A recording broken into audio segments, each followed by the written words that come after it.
Alright guys, this is an 820 Peerless, like 016B or something like that. I put this together, but something didn't feel right, and what it is, first we'll take this off. Take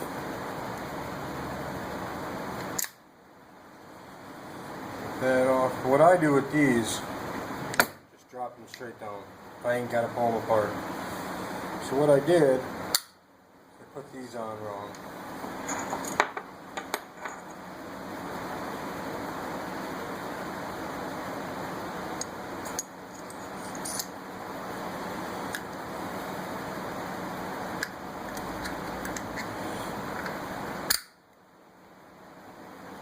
That's how those are supposed to go on.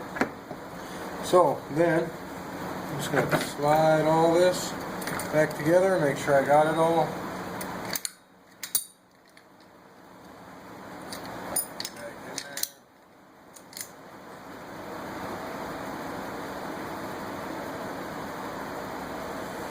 I am noticing a little wear in some of these. Now, previously,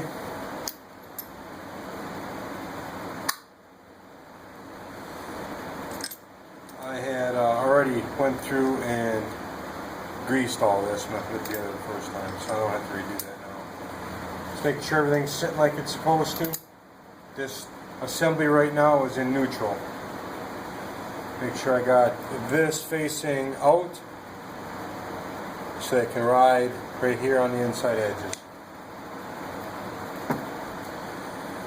Alright, pushing the seal back in.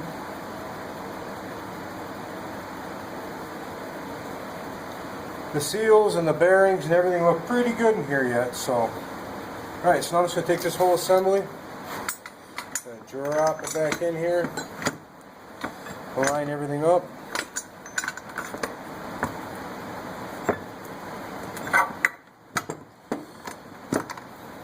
There. Now that is all lined up. Shifter. Pull it back into the groove. It's better. That's definitely better than what it was.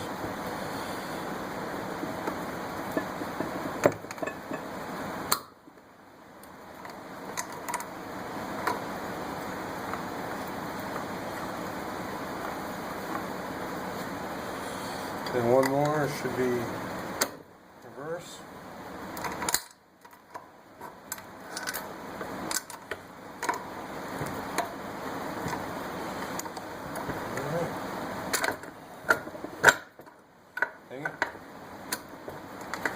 That should be neutral, and that's what that is. Alright, so that part's done. Now, on to this part here. Now this part here, I'm not going to do much with because I had already previously cleaned it. But what I didn't do when I cleaned it is I didn't put grease in the caps. So I'm just putting some grease in there. Oh, I just put a good bit in. I've never read instructions on this. Push the cap back on. Now there's going to be some resistance because you're going to have air in there. Just push it in.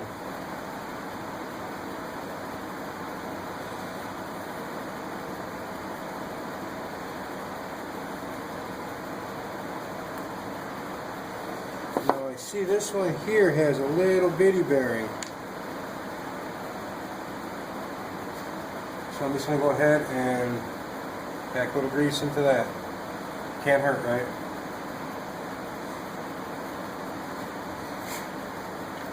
Get back on.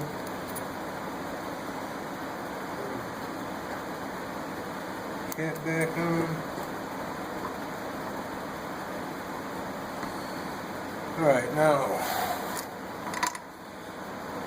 forgot about that. Now we got to get this all back together, and this is such a pain in the butt.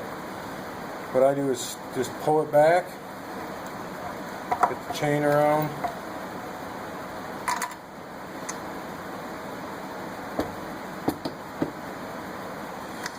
and get the sprocket in here. That might work better. Like I said, guys, it's my first time doing this, so bear with me. And then I'm just going to pull this back. Get it in the center of that. Just kind of work it in until it's there. I already filled this side.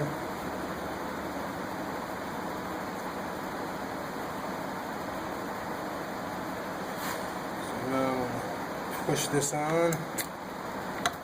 Turn it so it fits in there like it's supposed to. Turn it, both sides, and lock it in.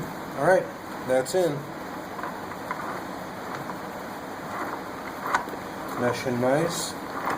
Don't seem to be no real issues. Like I said, I do see a little wear on the teeth. I mean, I don't know how many hours we're on this. I don't see any real chips or anything. So, alright, on to this one. This one's going to be the same thing. I'm just going to pull the ends off.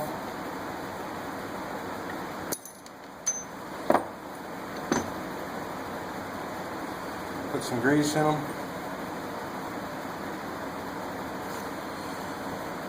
The O-rings back in.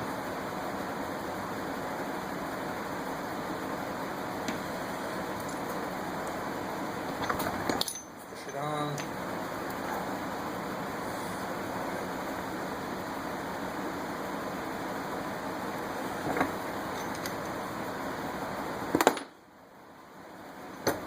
Do the same with this side.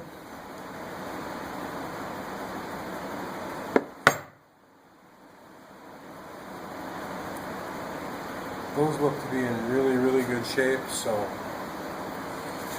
stick that in, clean them out a little bit.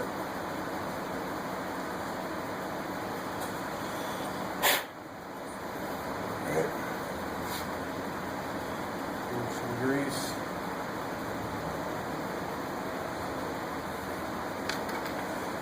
Reinstall the O-ring. Push the end back on.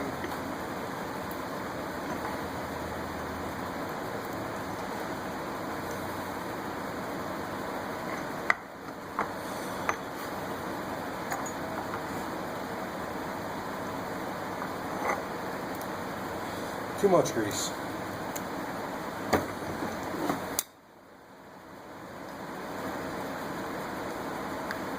Well, those things create some suction. Dang. Take a little grease out. Put it right there.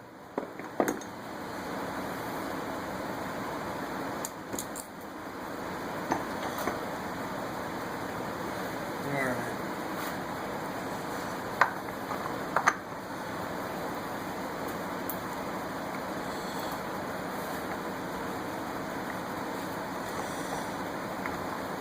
Now I got everything getting it so it's all lined up.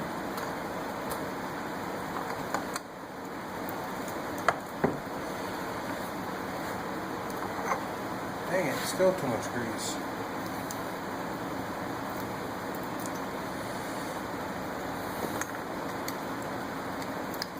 This creates such an air pocket on the inside, you can't get it in, get it together for some reason.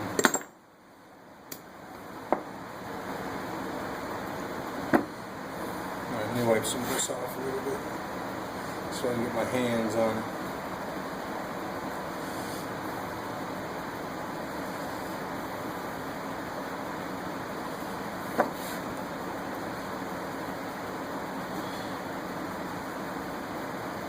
Who would have thought you'd see the day when you have too much grease?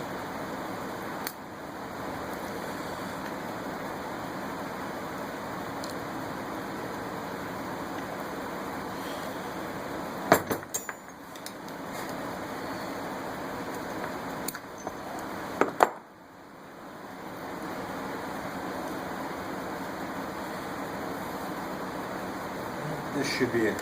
Let's hold, huh?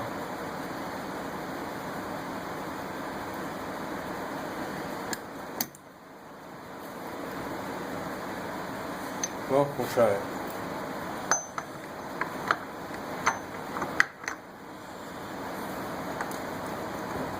Look at that.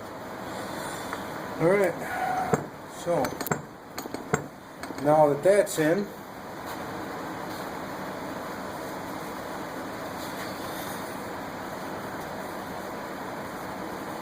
we'll Put the retainer back in.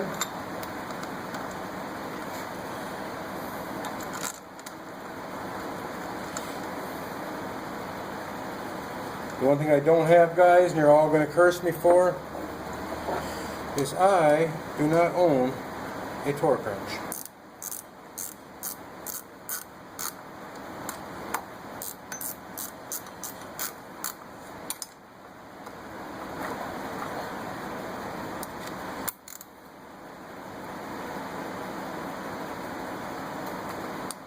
So I just gotta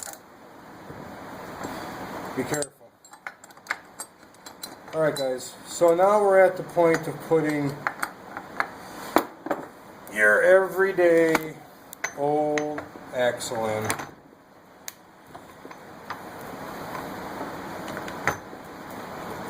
I mean, why not, right? I mean, it looks good, it's functioning. Yes, you're going to notice I don't have some bolts in here. The reason being is I'm going to take this whole assembly and get rid of everything. I'll be using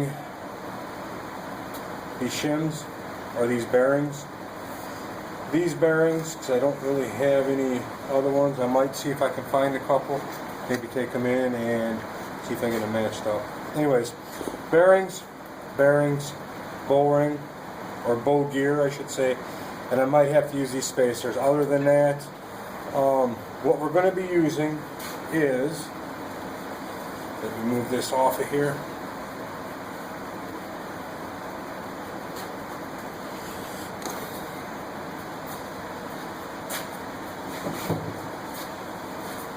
A setup from, I believe it's EC Carburetors. I can put the link in the comment section. And this is what it comes with. Comes with some square stock, some key stock I should say. Alright. Okay, these take place of the part of the bowl gear that bolts to the outside of the bowl gear. The bowl gear is separate to itself. So, like I said, I'm going to be using these bearings, and these shims. More will come on this. But this is what they give you. They give a one-piece shaft. That's my wife. This gives you a one-piece shaft with several cutouts. This one's for your tires, and it's long enough for the optional brake, disc brake conversion if you want to add one. This is for the locking in the center. Keyways will match it. Of course, this is for your other rim. It comes with the shaft, the two end pieces, the key stock, enough bolts to install everything, and some C-clips to keep everything in place. But like I said, there'll be more on that coming in a few days. So.